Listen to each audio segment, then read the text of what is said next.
tipus de cuina que fem aquí és carn a la brasa, peixos a la planxa, caragols a la llauna, un típic menú de muntanya. Cuina tradicional catalana, sí, amb uns tocs de modernitat i amb molta gràcia. A la nostra carta trobarem principalment denominació d'origen Conca de Barberà. Els maridatges que principalment recomano personalment a gustos colors seria agafar les anxoves de l'Escala, per exemple, amb un intramurs blanc que tenim d'aquí de l'abadia de Poblet, el merlot del 2019 del Clos Montblanc amb el melós d'Ibèric. Si volguéssim agafar un vi com l'Inquiet, que és un 75% trepat, el maridaria amb el costellam, per exemple.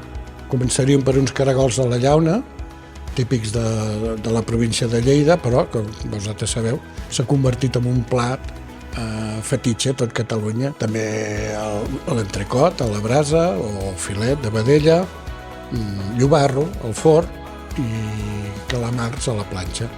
Trobarem trepat, una varietat de raïm autòctona d'aquí de la comarca que hem buscat potenciar i gràcies a la vinificació del most que permet que una varietat de raïm negre, com és el trepat, es pugui fer servir en vins blancs o en vins rosats.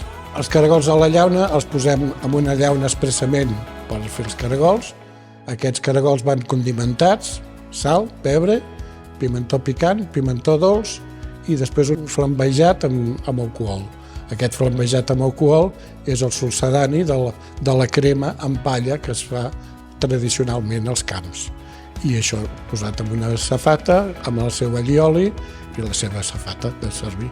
El vi blanc que jo recomanaria principalment seria el Terrat del celler Mas Vicenç. El rosat seria el Cara Nord, un monovarietal de trepat en rosat. Un vi exquisit i acompanyat a la terrasseta amb una copa de vi queda meravellós. Si hagués d'agafar un negre, agafaria, com bé esmentat molt bé, que fan molt bona feina, el Clos Montblanc, l'únic, el merlot del 2019. Si veniu aquí a l'hotel de Villagràcia, el que no us podeu perdre són els caragols a la llauna, unes galtes de porc i un coulant de xocolata.